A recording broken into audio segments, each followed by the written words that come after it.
You know that feeling when you're at Ross and you find the best gifts for way less? Like brand name sweaters, the coolest kids' toys, and plush dog beds? Get that feeling with every gift and save 20 to 60% off other retailers' prices. At Ross, yes, for less. Cut the commute and up the convenience for your next dermatologist visit. Non-segmental vitiligo patients 12 and older can virtually discuss repigmentation with Opzelura ruxolitinib cream as soon as today. Get started on your pursuit for repigmentation with topical Opzelura. Visit Opzelura.com to connect with a derm to see if Opzelura is right for you. Provider availability may vary. For patients taking therapeutic biologics, other JAK inhibitors, or strong immunosuppressants such as cyclosporin, Opzelura is not recommended. Opzelura can lower your ability to fight infections. Tell your doctor if you have or had an infection, TB, hepatitis B or C, blood clots in your legs or lungs, heart attack, stroke, cancer, high cholesterol, are a smoker, or pregnant. Opzelura may cause serious lung infections, certain cancers, immune system problems, blood clots, and low blood cell counts. Major cardiovascular events or death occurred in those 50 plus taking oral JAK inhibitors. The most common side effects were acne and itching where applied. Call 866-564-8484 to learn more about prescription Opzelura for non-segmental vitiligo.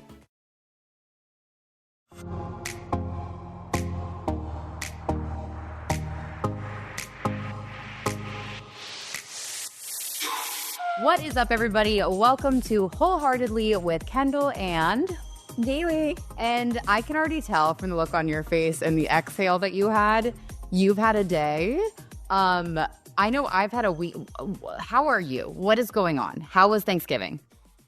So Thanksgiving was crazy. I just to give you every barricade my family and I made to keep Bair out of our kitchen. Yeah, she scaled a 6-foot wall.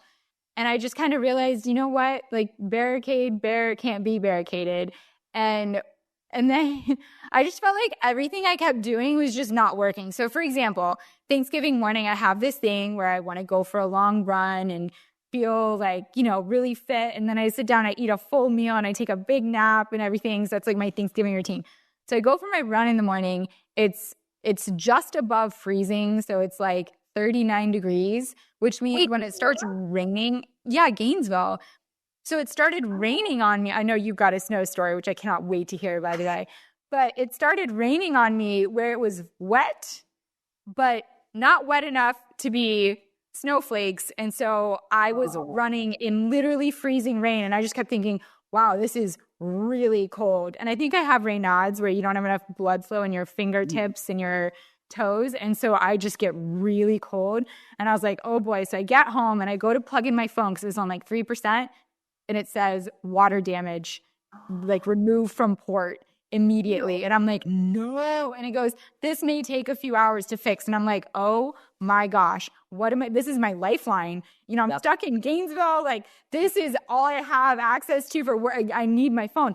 So my family is like, okay, put a Q-tip in there, do a blow dryer on the cold setting, set it on the dryer, heat it up a little bit. Rice doesn't work. We're doing all the things. Eventually, like Sega, we blown it. Like, we're doing all the things. And nothing's working. So then my dad and little sister have this idea of just like stuffing a bunch of stuff in there with like a paper clip into the port and moving it around. You stopped for a day. I can tell by your eyebrows that you are making this sexual. And I don't even know how. Quick reference. I need to redo my Botox because now my eyebrows, I recognize how much they move. I have no poker face anymore. Like, I need to be injected so they freeze. But I like them moving. I think that's like, I like seeing your expression. It's pretty. It's my tell. I can't do it. Anyway, continue. Okay, so they're sticking all this stuff in there. Finally, we get it to work. So I get it off 2%, and now it's charging again. And so now I'm at 3, 4. I get to 5%. And then we're like, hey, let's take family Christmas photos. So we all go by the pool. I set it, and I'm like, my phone's only on 5%, but like, let me set it up. And it's really close to the pool. And I'm like, please, Lord Bair, do not run and hit this phone and jack it into the pool. I set the phone up on auto timer. We do a picture. I'm holding Bair up in the sky. Like, it's a really cute photo. And I set her down, and she takes off. She runs right past the camera, so doesn't knock it in the pool, and instead goes right for my parents' pond, which is actually just a cesspool of mud and like plant sewage. and she is coated head to toe. She looks like a Dalmatian now. And I'm like, oh my gosh, I got to give her a shower. So I pick up this dog who's covered in like mud sewage, and I bring her inside where I'm all dressed for like my nice family photo. And as I'm trying to get her into the shower, my phone slips out of my hand and falls right into the bottom of the toilet. Wait. Did you fish it out with your, like, what do you? Ugh. Immediately fished it out. Because I'm not even thinking. And like the last person who used it was my brother, Nick. And I was like, he didn't close the lid. You always close the lid when you pee or anything, because when it flushes, all that stuff flies out. So you always close the lid. Oh, God. Does it work now or no? So I went through the whole routine again for like 5 hours of trying to get it. And now it was dead because I only had 5% when it had its second bout of water damage. And anyways, I was just like, what is happening this Thanksgiving? Like, I can't function well. So anyways, how was your Thanksgiving? Okay, well, first off, I did see on your Instagram Bair in the mud, and it was really funny. I just have to have you know, like, we were at Alex's parents'. It was my first time going to Erie, which, y'all, this is wild. And I will get into this story. Alex's mom follows you on Instagram, and even she was like, oh, that poor thing. That dog is just giving her a run for her money. Like, everybody who knows me knows about you and Bair and knows that Bair is just a bear. Just does a bear. She's unbearably difficult, unbearably cute, unbearably barricaded. She's just like, that is the perfect name for her. Completely unintentional. You didn't even know, and it was perfect. So yes. So my form of bear was in the form of something called lake effect snow. Now, I'm from Southern California. You're from Florida. We are, how should I say? Snow girlies. No, we are tropical plants. We look cute in the snow. We wear cute white outfits. I know you're an all white in the snow, girl. Yep. Uggs, which are not waterproof. We'll get there. I didn't know that. No, you have to waterproof them. So thank goodness, because essentially what happened, we got to Erie. We drove from DC. It took about 6 hours. We got there. Great. It's beautiful. Really beautiful place. Never been there. It's essentially Canada. Half of America is a freaking tundra, and I did not realize this because we're privileged little Southern California and Southern Florida girlies that don't even consider that snow's a thing. So they're like, oh, we're going to get a little dusting. We're going to get a little lake effect snow, which is just this really cool phenomenon that because the lake hasn't frozen over yet, I suppose there's so much moisture that comes up. So it just sits. It's like a cloud of straight snow, and it just dumps. I mean, the biggest dump of snow you can think of. This was biblical proportions, okay? I'm not joking. It was 12 inches in like 2 hours. We went to bed. It starts snowing. Alex and I are like, oh my God, so cute. Look outside at the front lawn. We wake up. It is up to like my waist. It is just below the boobie line. How much snow there is on the ground. I'm not kidding. So what's that, like 2 feet? Shut up. You heard, I love that. Oh my God, is that like 2 feet? What, did it come up to Alex's ankle? Like just below my boobs. I'm like 24 inches. Got it. So I wake up, Alex, he's like, I don't want you to look like I'm going to take you outside. I have the video on my Instagram of like my pure reaction to going into the snow. I'm not joking. I was like, oh no, I have to walk down the stairs out the front door. Oh no. The stairs are gone. The stairs are completely covered. Like it is, I'm not kidding. It's like a pool of snow. So anyway, we're like, that was the day after Thanksgiving. That was Thanksgiving night. We're like, oh, we should probably go to the grocery store. Anyway, the next day, we're like, we need to go to Wegmans. We need to get food. I am not kidding. On our way to Wegmans, I thought I saw my life flash before my eyes. There were like 18, I'm not joking when I say 18, cars on the way there just stalled out on the side of the road because they got stuck in the snow.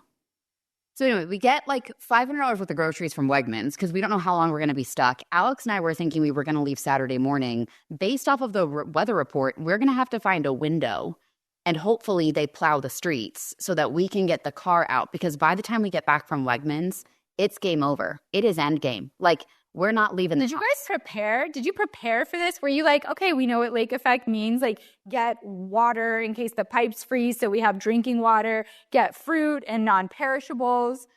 Like, do you handle that like we handle hurricanes in Florida? Yes, I'm going to speak for the people of Erie from the ones that I stayed with. But it happens so often they're used to it. Like, these people are built different. They're tundra people. They understand that, okay, yeah, I'll figure it out. Oh, I know what to do with the pipes. Or, oh, I have 4-wheel drive. We'll be fine. And usually I will say there was an issue because usually they plow quite quickly. They do the freeways and then they do the neighborhoods finally last. But there was a backup. So the plow service that Alex's parents use, the guy called them the next day. So now I'm not kidding, another 3 feet of snow has fallen this next day. So now we're into Saturday. There's no way in hell we're leaving. We can't get anywhere. Nobody can get anywhere. It's a state of emergency in the state of Pennsylvania. Like, it's endgame. Like, you're not going nowhere. It's a winter wonderland. So the guy who usually comes to plow their house, like plow their driveway because they have this long driveway, he calls Alex's mom and he goes, oh my gosh, I'm so sorry. He said, one of my trucks literally caught on fire and the other one won't turn on. That's why you became the manual snowplow. So I went out there in Alex's older sister's old ski snowboard pants, Ugg boots that were waterproofed, but they only last so long, oversized gloves, and then thank God Lululemon sent me a parka that arrived the moment we were driving up to DC, so I brought it with. Galey, to shovel snow is one of the hardest workouts I've ever done in my life, and I taught metal rides at Peloton. Okay, each shovel of packed snow, 15 to 20 pounds. So you you dig into it and you stick your foot on the shovel and you feel really raw, and then you lift it up, but you got to lift with your legs because your lower back's going to fly out if you don't do that. So you got to lift with your legs. So the glutes are juicy and activated. And then you kind of bring the 15 pounds of far levered weight away from your body, right? Like, it's not 15 pounds in your hands. It's 15 pounds 2 feet away from your body minimum. And then you got to lift that and twist and rotate and turn it into the right pile, not to block his neighbors who were coming back from DC because they also had to get into their garage at some point. So we then snow shoveled the entire driveway, which, let's think of distance. Let's say the driveway, his parents' house is on a pretty big piece of land. So it's on an acre. So let's say the length of an acre. Okay. The width of, it's, a large SUV that could fit 2 cars. And then a little bit into the neighbors, because God forbid this poor family, how are they going to come back? They were in DC for the weekend. It took us 4 hours.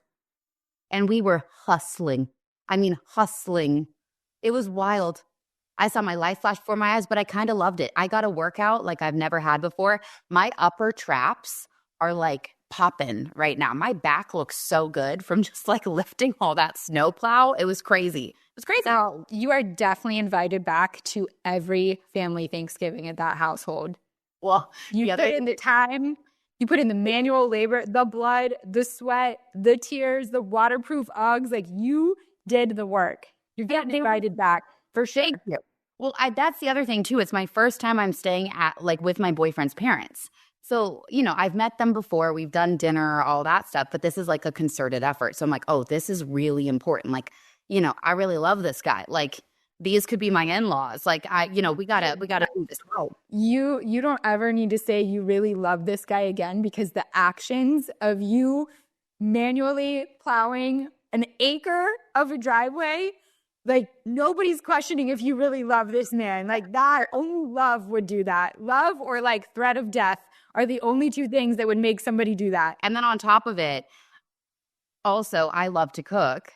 And we had enough stuff in the house. And then I felt bad that his poor mom had all this stuff going on. And she's like, this isn't how I usually do Thanksgiving. Usually all the kids are home, all this stuff. So then I made a bunch of dinners. I was on full super Kendall mode. I made chicken tortilla soup that is fire. I will make it for you. It is my favorite recipe. And I made, oh girl, it's so good. And then I made this miso black cod recipe. It is so, girl.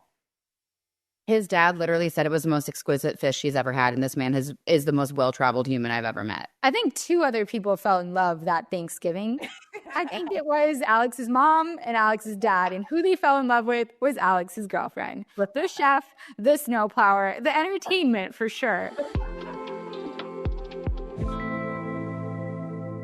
Okay, if you've been listening to the pod for a while, you know that I have this little situation going where I'm sleeping on my couch downstairs and I'm not moving upstairs into my newly renovated bedroom. But what I will say is that because I'm sleeping on the couch, it is so important that everything else, from my pillowcase to my sheets to the clothes that I'm wearing, be extra comfortable to combat the fact that I'm not on a mattress. This is where Dags Me On comes into play. These are the most comfortable, breathable sleepwear collections I have ever touched and I've definitely ever slept in. Dags Me On provides a solution for a better night's sleep, giving you the power for the day to come. If you want to stay warm but never overheat, the merino sleepwear makes for the best thermal pajamas. What's really cool about Dags Me On is in their collections, you can shop for balanced sleepwear where it helps you stay cool and warm throughout the night depending on your body heat. But then you can also buy other collections that just stay cool or just stay warm. If you're ready to upgrade your sleepwear, discover the science of comfort with Dags Me On. Their sleepwear is crafted to regulate body temperature, wick away moisture, and provide ultimate comfort all day long. Don't just take my word for it, experience the difference yourself. Visit dagsmeon.com, that's DAGSMEJAN.com, and use my code WHOLEHEART at checkout for an exclusive 15% off your first purchase. That's code WHOLEHEART at dagsmeon.com. DAGSMEJAN.com. Sleep smarter, sleep deeper with Dags Me On. I love a great deal as much as the next girl, but I'm not going to crawl through a bed of hot coals or burn my butt just to save a few bucks. Okay, it has to be easy. No hoops, no BS. So when Mint Mobile said it was easy to get wireless for $15 a month with the purchase of a 3-month plan, I called them on it. Turns out it is really easy. To get started, go to mintmobile.com/wholeheartedly. There you'll see that right now, all 3-month plans are only $15 a month, including the unlimited plan. All plans come with high-speed data and unlimited talk and text delivered on the nation's largest 5G network. You can use your own phone with any Mint Mobile plan and bring your phone number along with all your existing contacts. Maybe get rid of a few, purging is good. Find out how easy it is to switch to Mint Mobile and get 3 months of premium wireless service for $15 a month. To get this new customer offer and your new 3-month premium wireless plan for just $15 a month, go to mintmobile.com/wholeheartedly. That's mintmobile.com/wholeheartedly. Cut your wireless bill to $15 a month at mintmobile.com/wholeheartedly. $45 upfront payment required, equivalent to $15 a month. New customers on first 3-month plan only. Speed slower above 40 gigabytes on unlimited plan. Additional taxes, fees, and restrictions apply. See Mint Mobile for details. Oh, girl. So that was weekend. It was actually hard. We had such a great time. And the wildest thing, here's the really trippy part. It was a really emotional experience. Not only just first holiday with Alex and all this stuff, but what's really crazy is my grandma and my grandpa both lived in Erie in Pennsylvania, and they met, and that's where they met. My grandpa graduated from the same Catholic prep school that Alex went to. My grandpa's face is in the Hall of Fame for basketball. Alex went to the same. Did you just figure that out on this trip? No, we knew it, but I didn't know how deep it really went because I didn't realize how small Erie was. And then my grandparents met in this really small town outside of Erie called Meadville. And Meadville's teeny tiny. Erie's a small city. Meadville is small, one street town, especially way back in the 40s and 50s when they met. So I called my grandma and she's telling me the story about my great-grandfather would go to this particular candy shop before he died and give my great-grandmother these beautiful candies. Well, guess what? We drove past that exact candy shop. It's still a candy shop? It's still there. It's called Polacco's.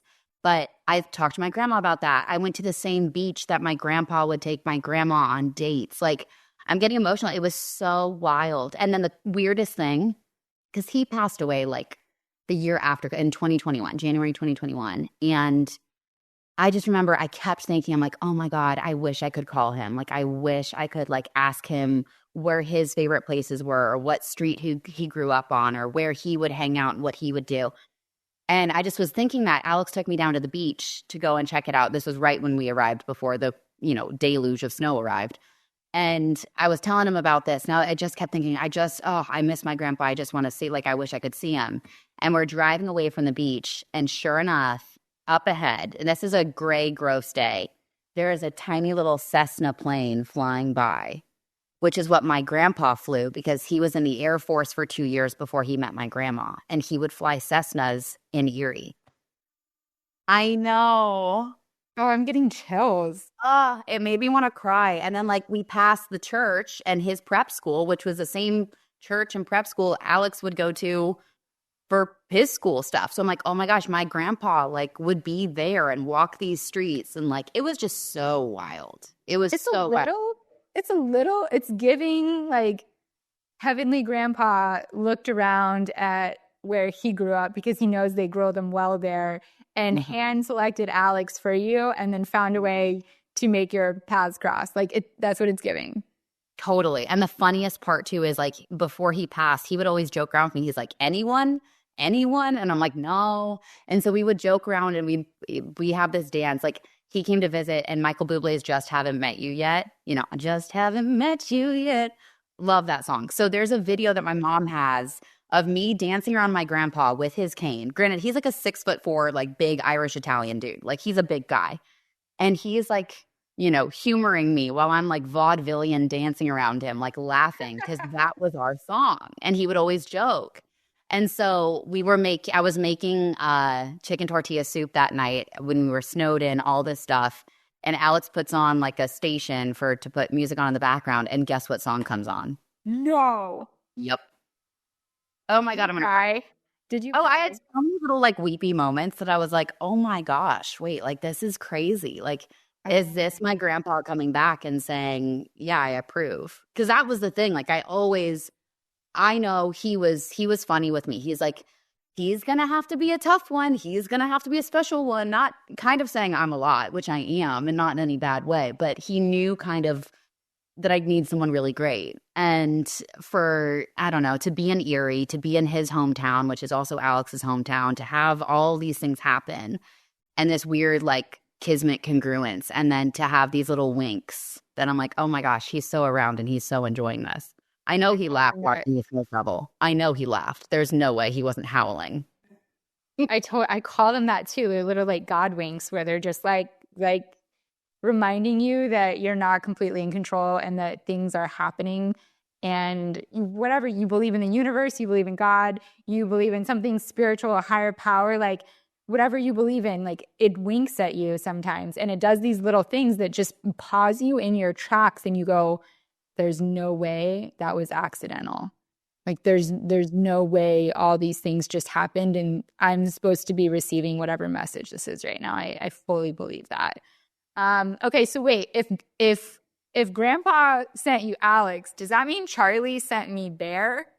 Because what's she doing? What is she doing to me? Yes, and I text you this, and I want to bring it up. I text you this, and I think it's Charlie's way. Remember we talked about this right after she passed, of like Charlie knew she held on for a really long time. She held on longer than she needed. She wanted to wait until she knew you could handle it. And even though it was so painful, she knew that you could, and you made changes in your life to really like stand for what you needed and stand for your own. You really put yourself first, maybe for the first time ever, and started to really stand in that. And I'm so proud of that. And she knew, okay, mommy's good. Like, I can go now. And I so think she gave you Bair because Bair cannot be like this perfectly controlled, like little perfect puppy like she was. Bair is love, but Bair is chaotic, and Bair beats to her own drum.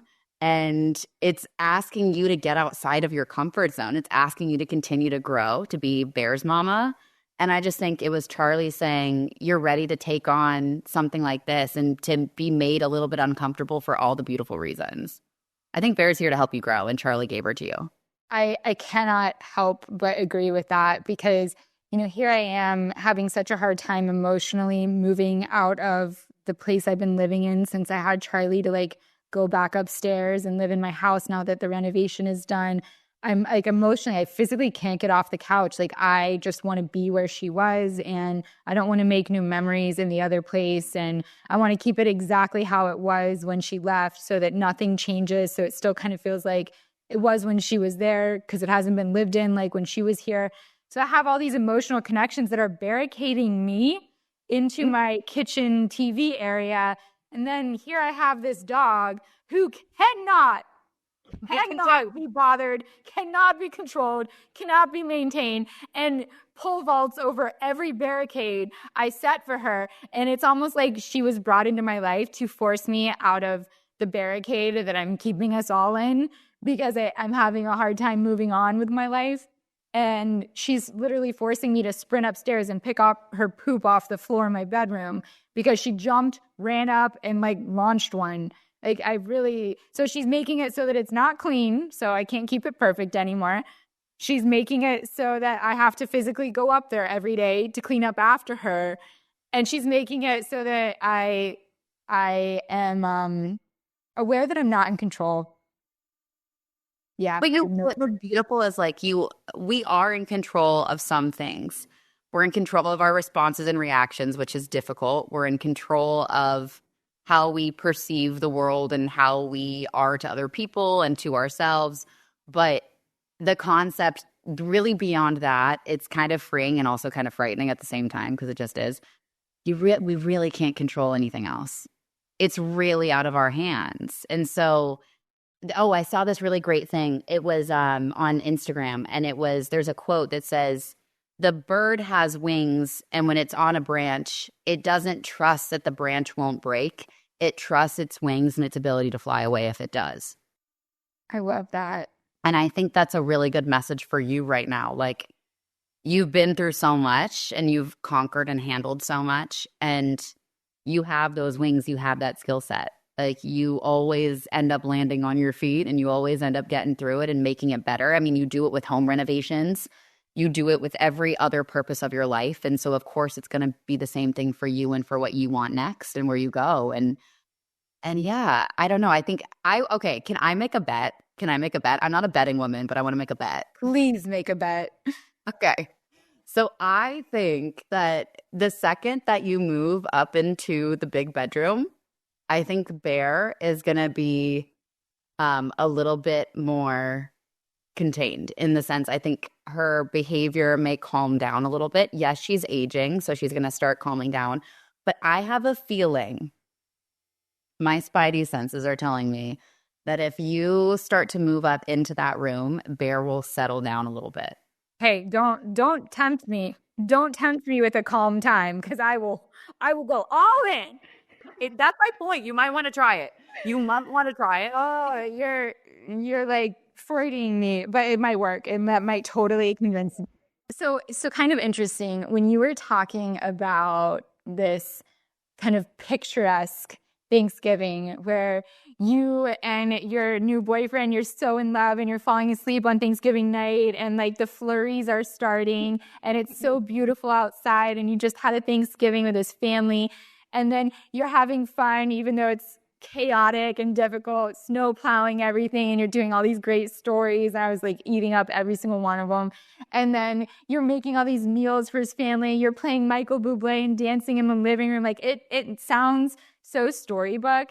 And I'm listening to that and I'm just thinking like, I feel so single. Like, this Thanksgiving was, I realized like driving home, it's a 5-hour drive plus traffic, so it adds some time. And I was realizing like this is the first time in 2.5 years that I've driven the drive home alone because normally Dale is driving and I'm the passenger princess and I get to fall asleep or TikTok or whatever. And so I was like, wow, I just had a birthday. I'm feeling a little bit older and I'm driving home and I'm the eldest sibling in my family, but I'm not married and I'm not in a relationship. And it felt a little bit like, I hate to use this word, but it felt a little unsuccessful. I felt a little bit like, wow, like my brother and sister-in-law have a 3-year-old, 3.5-year-old who's the cutest freaking thing in the entire world, my nephew. And we just found out they're having another baby. And I'm so excited for them. And I'm also feeling so unaccomplished in that space. Yeah, like I've worked so hard to build a home and to be a great mom to dogs and to build businesses and, take care of myself financially and healthily. But from like a romantic standpoint, I feel like I just keep striking out or failing. And like as you get older, it becomes, I guess, like a sadder feeling as opposed to an empty feeling. It actually gets like sad a little bit. So I'm hearing your Thanksgiving and I'm thinking like, you know what? Like no matter where you are in life, like you're going to have really good Thanksgivings and you're going to have ones that maybe aren't so great. And you just have to know that eventually the good ones will come. And maybe it's because you're in a relationship at the next one, or maybe you're so happy being single and you feel so full and your business is thriving that you have a different level of excitement and you're in love with your life, not necessarily with another person. And that makes Thanksgiving great. So like you just have to kind of go with it. And the reason this is like weighing on my heart so much is because our question this week to the Wholeheartedly Instagram was, what battles emotional battles did you go through and win or feel like you were battling this Thanksgiving? And for me, like that was definitely one of them. I thank God for Bair because she kept me really distracted trying to like barricade her and get my phone out of the toilet and like all the stuff that was chaos. But I was still, went to we would go off to our bedrooms to go to sleep and like I was going to sleep alone. And it was like, oh, yeah, I want to be in love, but I also don't want to be in a relationship that I don't feel fully excited about either. So I guess single is better than feeling like unsettling. It's so interesting to hear you say that. And it's because I know that feeling so well because honestly, Thanksgiving leading up until this one, that was my experience. It was that same thing. It was, everybody goes out the night before Thanksgiving in your hometown.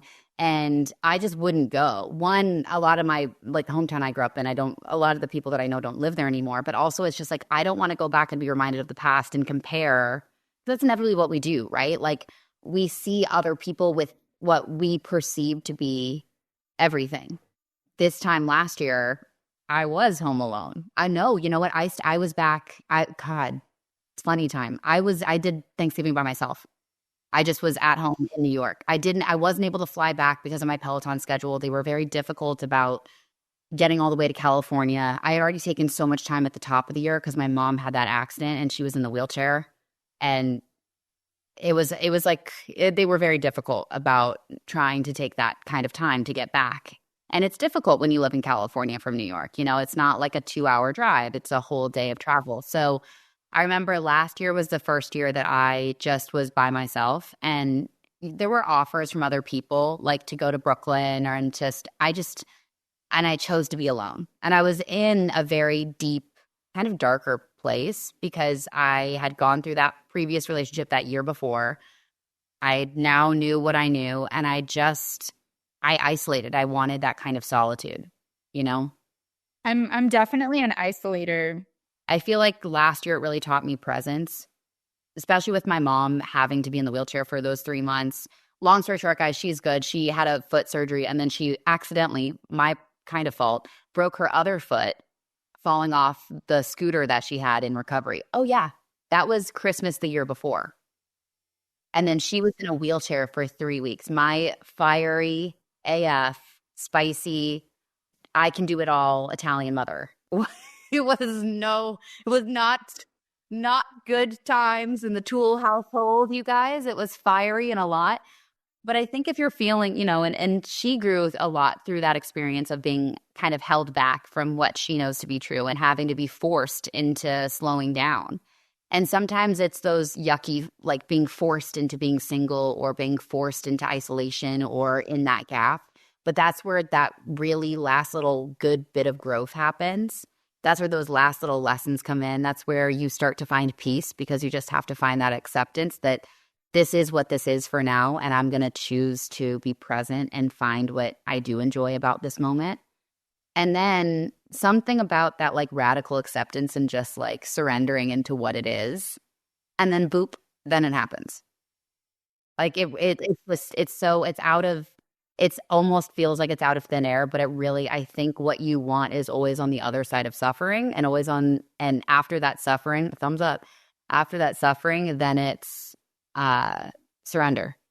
And then it happens. But that makes sense.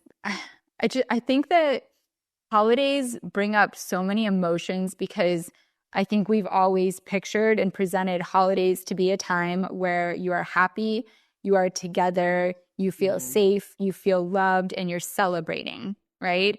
And if you don't really feel good about your life, but you're forced to celebrate and break bread and be around people and catch up, it just gets really exhausting. I think it almost exacerbates the feelings that you're feeling, because if you're isolated feeling those things, it's one thing. To be around a bunch of people who are really happy and excited and just celebrating and feel that way, it almost feels like you feel even more isolated and even more alone in your battle almost, because you can compare. You have almost like a benchmark to compare, like, oh, I should be feeling that way. That is how they're talking and looking, and their energy level is not how I feel. Granted, I love my family and being around them gives me energy. But I still, there's still a piece of my life that was kind of exacerbated as feeling empty when you're around a bunch of people who are so happy and in great relationships. And it just reminds you kind of what you don't have. So when we asked that question this week to the pod, I started reading through the answers and I realized that it wasn't just about the relationship, that there were other things I was feeling too.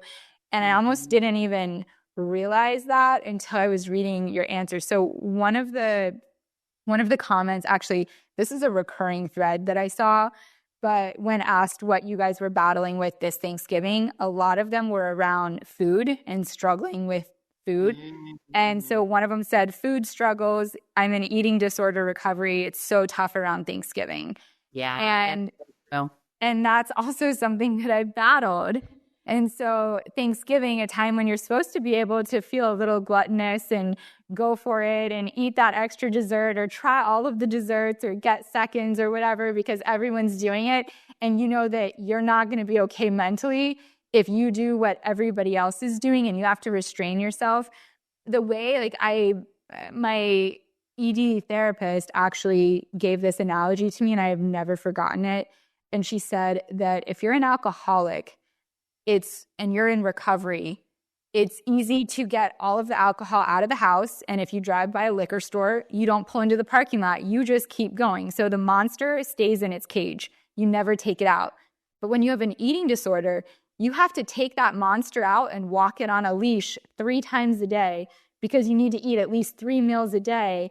Imagine an alcoholic saying, okay, you're in recovery, like no more to alcohol, but I need you to have a little sip of alcohol at breakfast, a little sip at lunch, and a little sip at dinner, but no more. And it's like to control yourself is really hard. And so I kind of think of Thanksgiving as like the biggest monster of the year, that you're taking out.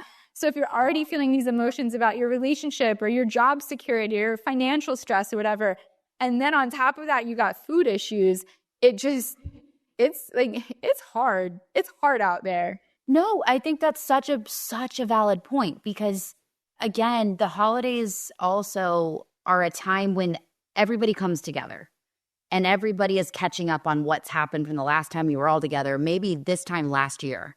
And so it's the highlight reel. It's social media on a family level, okay? We're hearing everyone's highs. Nobody has the time to get into their lows. You're in an environment where there is a lot of food, often a lot of alcohol, depending on the family, which that does not lead to anything good. That just goes too far, and then people get in arguments.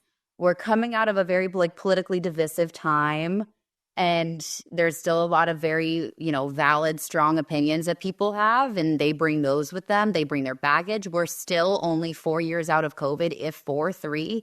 We're mentally still not. There's a lot going on. Like if you could add everything to a stir fry and just keep stirring it and then add this and add that and add this, it'd be full of flavor, but it would also be pretty diabolical. It's kind of, we're all in it together. And so with Thanksgiving and going to the holidays, it is a time too, because nostalgia comes up. And like, you know, I'll be honest, this year was a tough one for me because I didn't realize that I was getting very agitated and like overwhelmed leading up to Thanksgiving. And my mom said, well, honey, like, and I just had a really tough weekend last weekend. Like everything just kind of culminated and I was very teary and frustrated and all this. And I don't know, I felt like older me. Like I felt like the me that I'd worked really hard in therapy to move forward from. It's like she came back for a little bit. And I'm like, what? No, we're not doing this. I don't like this. And my mom reminded me, she's like, well, honey, like, you know what day it is. You know what day it is. And then it hit me. And it was 10 years that day that I was feeling so off from that worst night of my life. And Thanksgiving has always been a very difficult time for me because of that. And I always kind of powered through and would pretend it was like a good thing or, yeah, it'll be good to see the family. And I try to busy myself or like really focus on like being really present with my family. So last year when I wasn't with family and I could go really internal, it was really heavy. And then this year I recognized 10 years from that and everything that's happened and everything that's changed in a beautiful way, but it was also bittersweet to realize like I would have not had everything that's happened in the last decade had that night gone differently, you know? And that's always around Thanksgiving time. And I think it's difficult. We have nostalgia, it gets darker, it's getting colder, time is passing and we're reflecting upon it. And it's very important to give yourself grace to understand that like everything has seasonality. You good, honey? I see your face. Everything has seasons, you know? And because of that, we keep it moving. And we're able, though, to take time to go internal. And like, you know, the leaves fall in the fall. They shed their leaves. And before they shed, they're these beautiful bright colors kind of going out in a blast. And then it's barren for a little while spring is slowly building. And it's time to reflect and go internal and heal and be nostalgic and purge and just settle.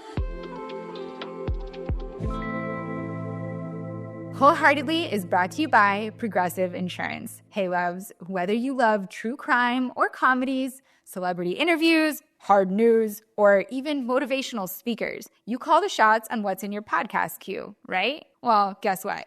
Now you can call the shots on your auto insurance too.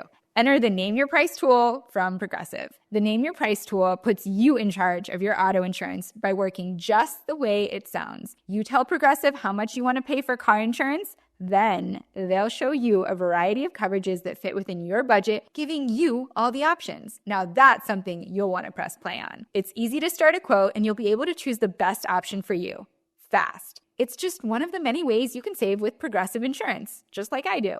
Quote today at Progressive.com to try the Name Your Price tool for yourself and join the over 28 million drivers who trust Progressive. Progressive Casualty Insurance Company and Affiliates. Price and coverage match limited by state law. Spark something uncommon this holiday with just the right gift from Uncommon Goods. If you haven't finished your holiday shopping yet, and let's be honest, we haven't, don't panic. We've got a secret source for incredible original gifts, and that's Uncommon Goods. They've got unique, hand-picked gifts for everyone on your list, all in one spot. Gifts that spark joy, wonder, delight, and that it's exactly what I wanted feeling. So skip the gifts that scream last minute and find something truly original at uncommongoods.com. Some of my favorites from their site include these adorable custom mugs because we all know I need my bean water in the morning. You can get them for anybody that you know and love. Also, they have these really lovely, cute puzzles. I got one for my nephew and he is obsessed. I think I might have to get another one for this holiday season. When you shop at Uncommon Goods, you're supporting artists and small independent businesses. Many of their handcrafted products are made in small batches, so it's really important that you shop now before they sell out this holiday season. Look for products that are high quality, unique, and often handmade or made in the U.S. They have the most meaningful, out-of-the-ordinary gifts anywhere, and they even have gifts that you can personalize. To get 15% off your next gift, go to uncommongoods.com/heart. That's uncommongoods.com/heart. quince.com/HEART for 15% off. Don't miss out on this limited time offer. Uncommon Goods, because we're all out of the ordinary. Are you okay? I see your face. You're making me. Yeah. So I think I just realized something. You're saying how you were just feeling like not okay. And it's interesting too, because when we spoke on the phone, I remember thinking like, or we were texting and I could just tell over text, you were just, I was not when we were. you were not yourself. And so instead of texting you and keeping that text going, I was like, I need to just call her. So I called you and like, we were working through a work thing and it was fine, but I could tell like your energy level, like you were just not okay. And I was like, I was genuinely just, I just wanted to hug you. And so as you're describing that and you're saying your mom was like, hey, do you know what happened 10 years ago on this day? And you were like, oh my gosh. And you realize that like this time of year and this holiday kind of triggers remembering, like taking you back to where you were. And I just realized when you said that the day after Thanksgiving is when my fiance left me. And so I'm realizing, I'm just having this realization that like, not only was it like a really bad, holiday season, and then Christmas was really sad because I was like newly single and thinking I should be married in a week because it was supposed to be on New Year's. And, and all these things happening. And I think that is part of why this was so hard. And I did not even realize it until you just said that. Well, the body, like our body and our brains remember those things, even when we don't. Because like we connect sense and memory also through time and through what color the leaves were. Like our brains are storing all of this and our emotions are tied to it. And, you and I, in our own ways, like we go about it differently, but we have the same motor about we keep it moving. We will fight to the bitter end to build what we want to build and to keep going and to stay resilient and keep charging forward. So I think when there's times when we're kind of brought back down to our knees, when we remember where we were, or nostalgia comes in, or that pain resurfaces, because it does, because we're human beings and things happen in waves, it can be really, really jarring because sometimes you're in this motor kind of a mode you forget, but your body doesn't forget and your mind doesn't forget and your heart doesn't forget. And I feel like maybe, babe, that explains kind of a fair amount of it, right? Because you haven't been single the last couple years and you are going into this holiday season. And that probably felt really protective previously. But now that you have a more similar experience in a very different way, look at all the growth, look at everything you've done and how much you've changed and how, crap, your entire world is 10 times, 200 times wider than when you were there that day after Thanksgiving years ago, But that feeling's very valid. And that's a very understandable experience to be like, whoa, it's almost like whiplash or this strange kind of deja vu where you're like, wait, I feel this, but I'm not presently there anymore, but I still feel it. It's so crazy that, the stir fry you were talking about earlier with an amalgamation of all of these emotions and situations and heightened awareness of things, like the name of that stir fry is Thanksgiving. Like, for else to explain it, like that is what happens. And a lot of it, honestly, I was thinking, and I do think this was a big part of it too, but it was my first holiday without Charlie. 13 Thanksgivings I've had her, and this is the first time I loaded up the car and drove to Gainesville and like Charlie wasn't in the back. So yeah, it's just, I hate how I sound right now. I'm trying not to cry. It's just really emotional, and you have every right. Like, I think that's isn't it funny how, like, I think so often we tell ourselves just to keep motoring and be okay and just focus on the next thing and keep it moving. And then when we do take time to reflect, which is why a lot of us don't like to, obviously, it stirs what we really feel up to the surface because we let the water be still enough to see what's beneath it. Like when we're busy, it's like we're making waves, right? So we can't really go down into the... Oh, that is such a great... It just popped into my head. That but when brilliant. Yeah, when it's all stirring, you can't see anything. But when you sit really still, you see crystal clear. Everything has settled. and you know exactly what's underneath. And if you don't want to see it, you're just going to do what I do. You're just going to keep stirring. Just make your life really, really busy. Lots of things happening. Like lots of splashes, bubbles in the water. Yeah. And I think the holidays bring about a stillness.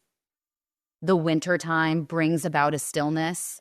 And I thought about that. Like, okay, yeah, we were mad shoveling freaking pounds of snow, but how beautiful it was and how quiet it made everything. Yeah. I mean, even the distraction of work stops, right? Because everybody goes on break. It's kind of like a blackout.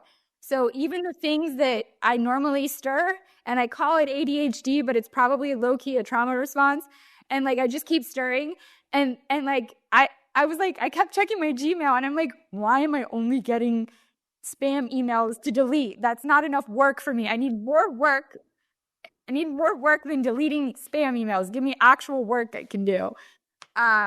It's the stillness, girl. Yeah.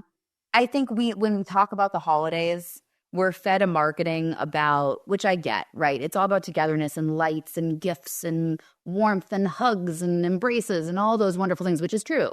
But I've always wondered, it's like, you know, I think about this, like I thought about it in New York. Like I was so sad when they take the lights down after the holidays. I'm just like, no, leave those bitches up until it's cold or until it's warm again. Like I need the light. I need the warmth. Hey, take a buck out of my mom's page. Okay, we got to talk about this. We have had I'm not going to say we because I am not putting myself in this genre. My mother has left up our Christmas tree since 2017. Shut up. And she said, I'm not kidding you. At Thanksgiving, I was like, Mom, we can help you take it down. And she goes, no, that is going to stay up until the day I die. And then you guys are going to take it down and think of me and laugh and love that I had it up. She goes, I love it so much. It's up all year. But here's the worst part of this story, Kendall. This is not your average fake off Amazon Christmas tree. This is an upside down Christmas tree.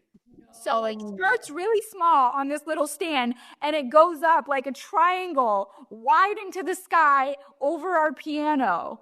Like if I want to sit down to play the piano, I have to like, you know, work my way like a worm around it to get to sit down at the piano. And it's going to be like that the rest of my mom's life because like that tree's not going down until she does. And it's an upside down tree. Like it is an upside down. And it's the first thing you see when you walk into our foyer. You get into the foyer of the home and it is right there staring at you in the living room. And you're like, oh, it's July? Is this Christmas in July? Oh, it's August? We're still here. Does she decorate it for the seasons though? Is it like a summer? No, it is green and red, Christmas ornaments, twinkle lights the whole year. And it's on a timer. So if you drive by my parents' house in June, guess what you're going to see in the main living room? You're going to see Christmas lights, but you're going to be a little confused because they're not going down to the ground in a triangle. They're going up to the ceiling in a triangle. So it's even more confusing.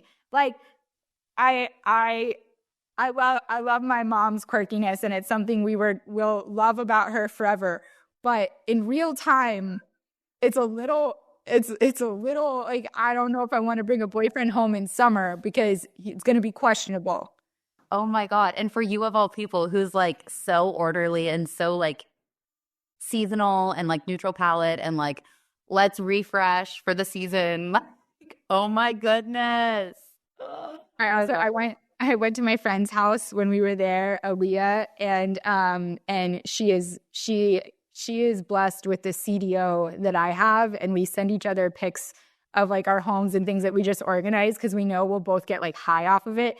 So anyways, I was at her house and she's like decorating the Christmas tree and her little kids are there and they keep wanting to turn on the colored lights.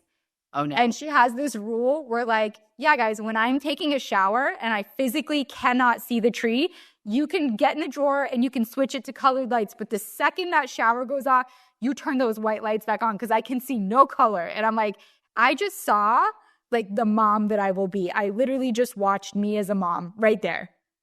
Yep, 100%. And also, I so stand with you on that. I think colored lights are a travesty. The only time they're allowed is when you're being ironic.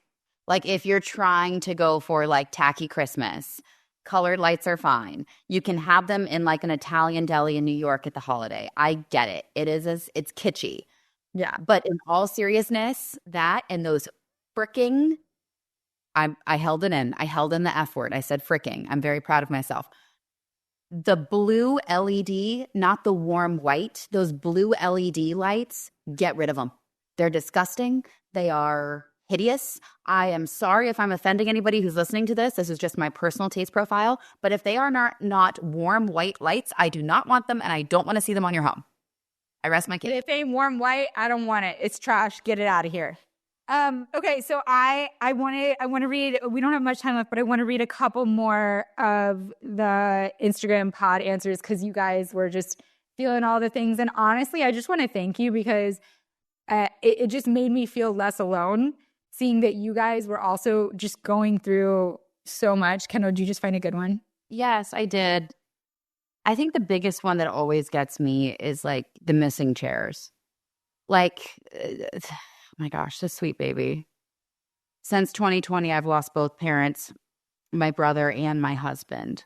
Oh, what? Oh my God, I'm hugging you, honey. The holidays are so hard. Oh, sweetheart. Oh my God. Oh my God. Like, you can come to my Thanksgiving. You know what? You can sleep in bed with me, and then at least I'll have a warm body next to me, and you'll have one next to you. Whoever you are invited to my next Thanksgiving. And if I have a boyfriend, we'll make him sleep on the floor. That's fine. And I approve of this one. You know how I am now Garley. Hey, Garley.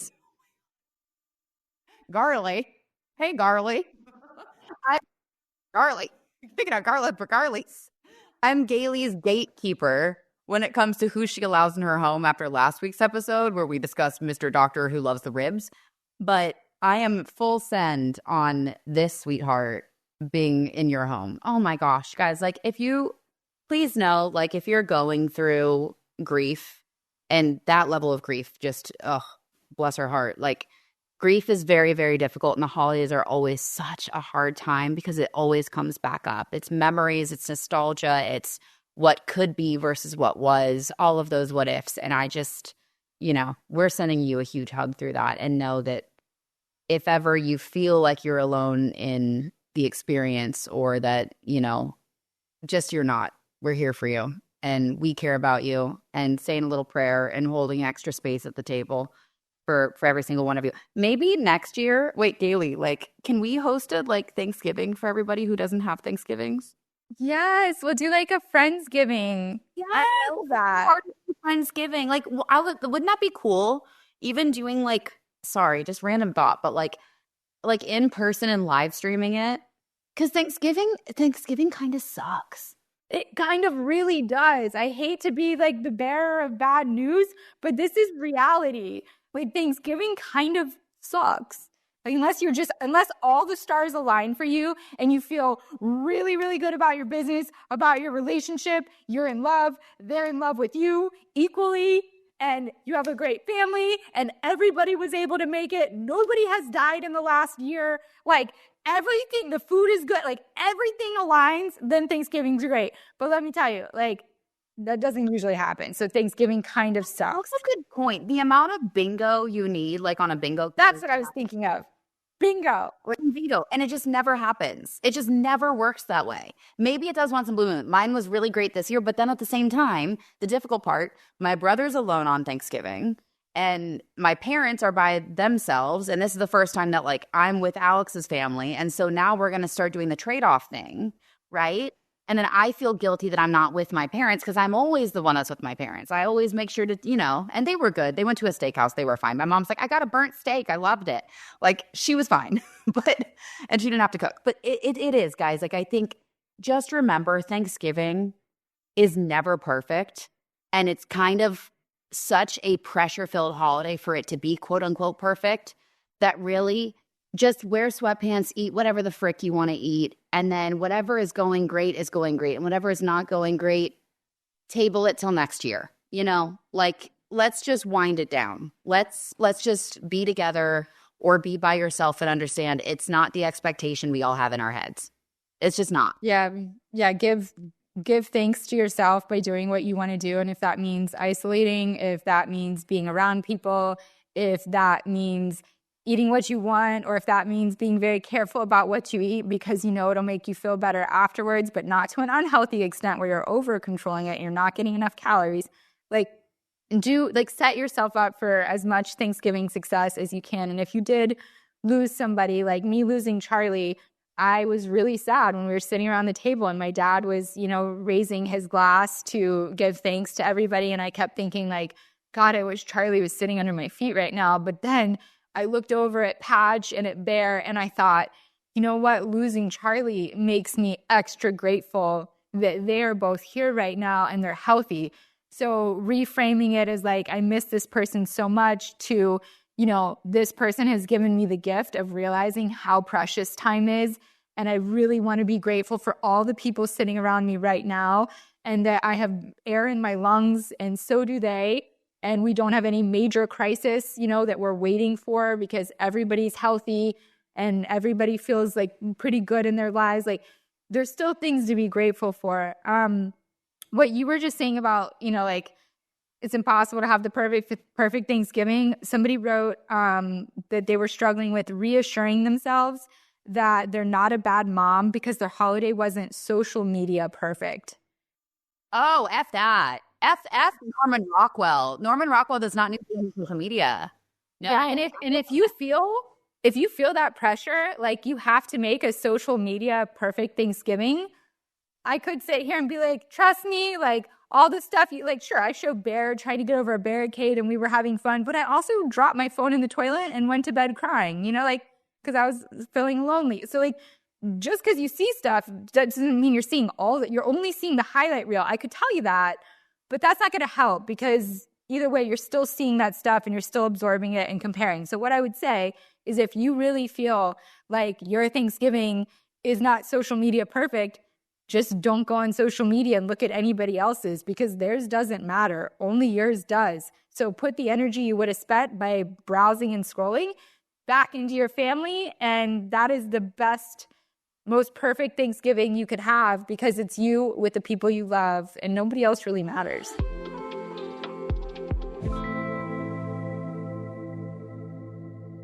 I feel like we all have those friends where every time you talk to them, you're going to have one of those aha moments where they say something and you just kind of sit back and you go, aha. Either they help you realize something about yourself or they make a great point or a brilliant analogy that's going to stick with you forever. Those are the kind of conversations and the kind of friends that I want to have. That's exactly what you get when you listen to the Silver Linings Handbook. If you have not listened to this podcast, I implore you to try at least one. What's great about it is that it's hosted by Jason, who is a former journalist who worked at the New York Times, the Boston Globe, the Washington Post, and other newspapers. What I kind of love about this is that his podcast is one of his many comebacks from a 2003 scandal that he caused at the Times that led to him starting to work in mental health. The podcast has all the qualities that we associate with curiosity, openness to new ideas, resilience, that good comes from suffering, giving grace, being of service to others, and a belief that we can grow from each other's experiences because ambition for the collective success of humanity and a belief that we can grow from each other's experiences. To subscribe to the Silver Linings Handbook, just go to wherever you listen to podcasts. It'll be there, ready for you. Thanksgiving is a bitch to cook. Whoever, here's a 12-pound turkey. Stick it in your oven for 18 million hours. Pull out the giblets and act like that's not disgusting and you're not doing surgery. You have to go into 2 orifices to make a Thanksgiving dinner. It is bullshit. It is bullshit. No. Wait, speaking of Thanksgiving dinner, they're going to say speaking of orifices. I was like, no. Well, kind of that is where I'm going. So the boys in my family, my 2 brothers and my dad, not my sister or mother, I have this tradition where they weigh themselves before they eat. And then right after they eat, they weigh themselves. And then after they go to the bathroom, they weigh themselves. And they try to see where humor comes from. I'm seeing this now. They try to see where the weight is moving and how quickly it's moving. And so there's this new toilet seat that has a scale in it. So you can sit on the toilet seat and then see before you go to the bathroom and after you go to the bathroom how much you weigh. And I've considered getting that for all of them so that we don't have to like watch them jumping up and off the scales every time they go to the bathroom. But I don't know, it may be a bad idea. I might be encouraging the problem. As someone who's dealt with an eating disorder, I very much don't like this. I have such an aversion to scales that when I go to my gynecologist or general practitioner anywhere, when I go to stand on the scale, I say, hey, like I've had an eating disorder, so I don't know how much I weigh and I don't let me see it. So they'll like either cover it with their hand or I'll close my eyes. They'll take it and they tell me I can get off and then I can open my eyes again. So for the last 4 years, I have not once seen my weight. Like I have no idea. I know my clothes still fit, but I have no idea what I weigh. I think that's a healthy approach because I used to be psychotically obsessed with it. I remember as a like teen and early 20s and just the focus on it. And same thing. Like also every scale is different. Scales are such an amalgamous thing. Like it's just the mass of your body. It doesn't say how much muscle you have. Like, and that was what was shocking to me. I started really focusing on my fitness, particularly in college. And I started finally like gaining weight and really adding muscle and feeling confident and all those things to try to offset what was going on internally, which kind of did get a little controlling at some point. But still, I started gaining weight on the scale. Well, no kidding. Muscle weighs more than fat. Muscle mass is going to make you weigh more. And I will tell you flat out, I don't know what I weigh. I really don't look. I am always very cautious of finding out that number because I don't want to feel, controlled to it. I do know though, like, okay, I'm noticing I can lift more at the gym. To me, that's my winner. Hey, I'm noticing my muscles are popping out more. Hey, that's a winner. Hey, like my cardio capacity is even better than it was, or I can go X many rounds when I'm boxing. That's the win. I think scales are the most absolutely idiotic thing. It's helpful, I think, if you're trying to lose weight and you want to see that validation in that number when you are going from being on the higher end or more obese to wanting to really lose that weight for your health. I think it's great to see that it can be a win, but it's a slippery slope because you can get really attached to a number and then you put your value onto that number and it can be pretty diabolical. So yeah, I don't know. I'm not a scale girl. I've never liked it. I really don't know what I weigh. I know I'm in a pocket of something, but I don't know what particularly I weigh. Yeah, I'm the same way with numbers when it comes to running now. So I've kind of realized as I've gotten older, I've realized that my OCD or CDO, because it's real bad, a lot of it goes around numbers because I feel like that's something quantitative and not qualitative. So I can really benchmark it and control it. And that's super unhealthy when you have obsessive tendencies. So I used to wear a running watch 24/7, and anytime I would go for a run, I would start the timer and then I would check my pace. I would see where I was when I stopped, how many miles did I run, what was my average mile time. Oh my gosh, I'm 30 seconds slower. That was not a successful run. Like, you've got to do better the next day. And 4 years ago, after I started my eating disorder therapy, I threw away my watch and I have not run or timed myself on a single run, and this is now 1,000+ runs since, and I couldn't tell you the exact distance or the time on a single one because now I just run to run, and that's it. Like, I don't even look at the clock before I start. I have no idea what my pace is anymore. I do it because it feels good. It feels good for me, and I like how I feel afterwards, and my muscles feel stronger. Mentally, I feel clearer. And my energy level is up for the day and I'm ready to go. And I didn't start my day out by doing all this work only to feel bad about myself and punish myself because the number wasn't what I thought it should be, Amen. That's why I'm so careful. And with something that's coming in the future, I'm really excited to have a feature where it's not about taking X amount of classes stacked over and over and over again and you get awarded for overworking your body. Absolutely not. Abso-freaking-lutely not. It's about how you feel after the workout. Doesn't matter if you were top 10 compared to everybody else. It matters how the fact you completed it, the fact that you feel likely better after doing it, because that's just how exercise works. It's a beautiful thing.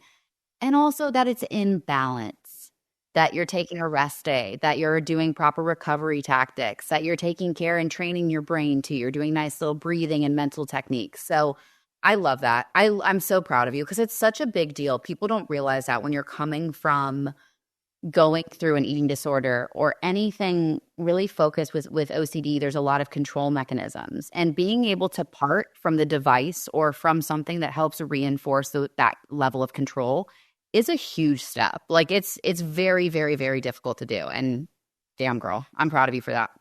That's a huge, huge, huge healthy. Well, I'm proud of you for building something that's so aware of that and can help people with it, because I've said it a million times, but I'll say it a million more. Like you're going to impact so many people in such a good way, even more than you already have, exponentially with everything that you're building. So you guys watch out. It's coming in hot, and you're going to have a great 2025 thanks to Kendall Tools. So we can all thank her in advance. Oh God, I know. Well, we got a lot of work to do, guys. It's a lot of freaking work. But no, that's what's beautiful. And you know it. Like you've taken homes from the studs and built them into something completely different and stripped them down and rebuilt them. And I think that's the whole point is like when you're building something, it's knowing how you want it to affect others at the end.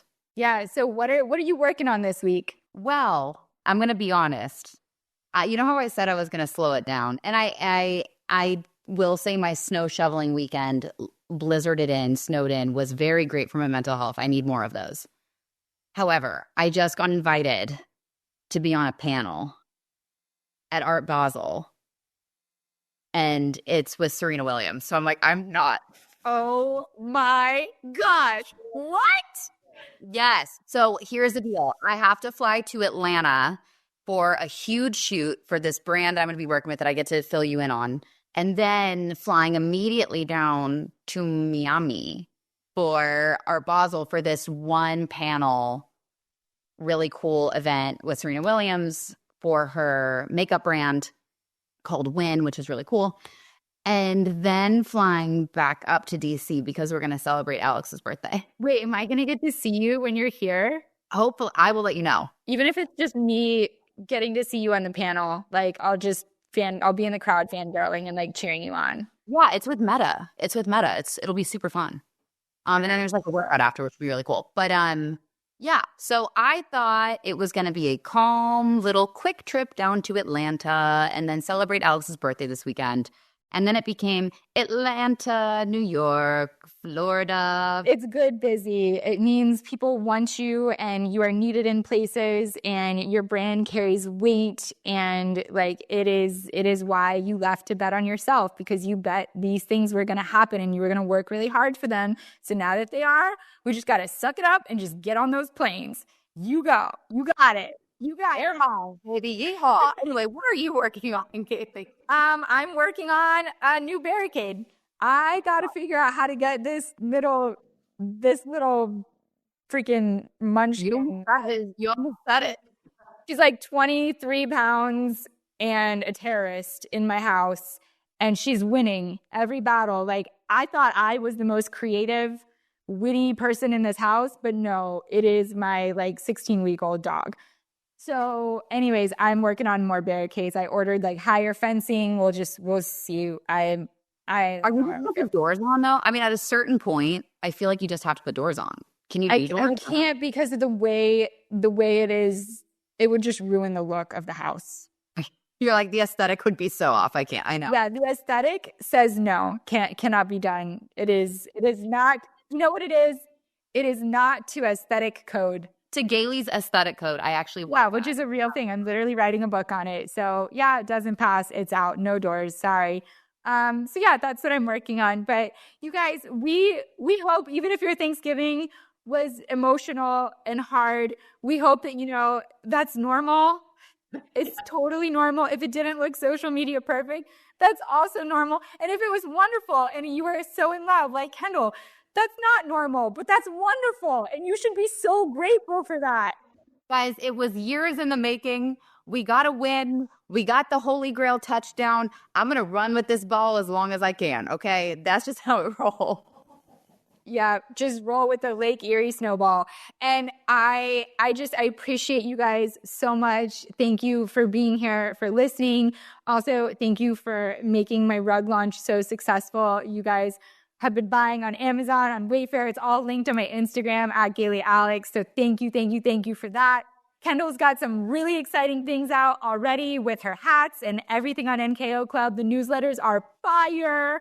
But there's bigger things to come too. So get ready for 2025. Make sure you're on that newsletter is all I'm going to say. We'll have more stuff dropping in the new year. And we do have, it's very limited. We're almost completely sold out.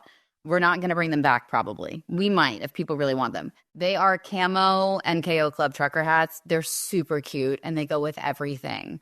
And Alex already stole mine. So I had to order another one for myself because it's like, dude. So if they go, everybody in the family will love them. So check those out before they're gone. But yeah, sit tight. There is a very special collab that looks like it's going to be in the works. So the second that I can tell you guys, you will know from NKO Club from the newsletter. So get ready. I'm so excited. And you can follow her at Kendall Tool on Instagram, on TikTok. Like I said, I'm at Galey Alex. And our pod where you can submit all of your questions, all your emotional Thanksgiving trauma. You can dump it. You can trauma dump it on our Instagram at Wholeheartedly Pod. Dump on us, the word kind, not the other kind. We're not into that. All right. We love you guys with our whole heart. Have a good one. Remember to go out there and do it with your whole heart, and we will see you next time.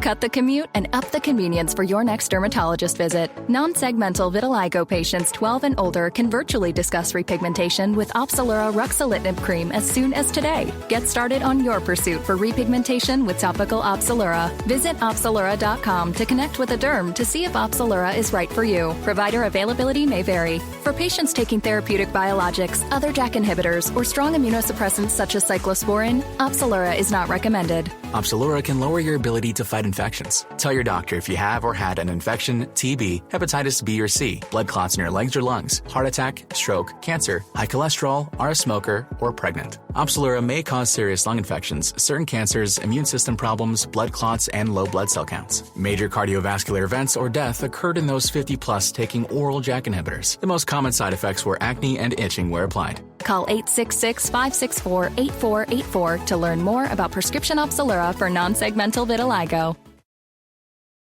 Sweetheart, what about this one? Nah, fam. That's a little sus. Shopping with teenagers can be hard, between figuring out what they like and what they mean. But with Walmart, at least shopping for their next pair of glasses is easy. With the Walmart app, you can virtually try on frames at home, upload prescriptions, and get new glasses delivered right to your door. It's an easier way to get stylish glasses they'll actually like. Now these new glasses, total vibes. Buying new glasses has a new look. Welcome to your Walmart. Valid prescription required.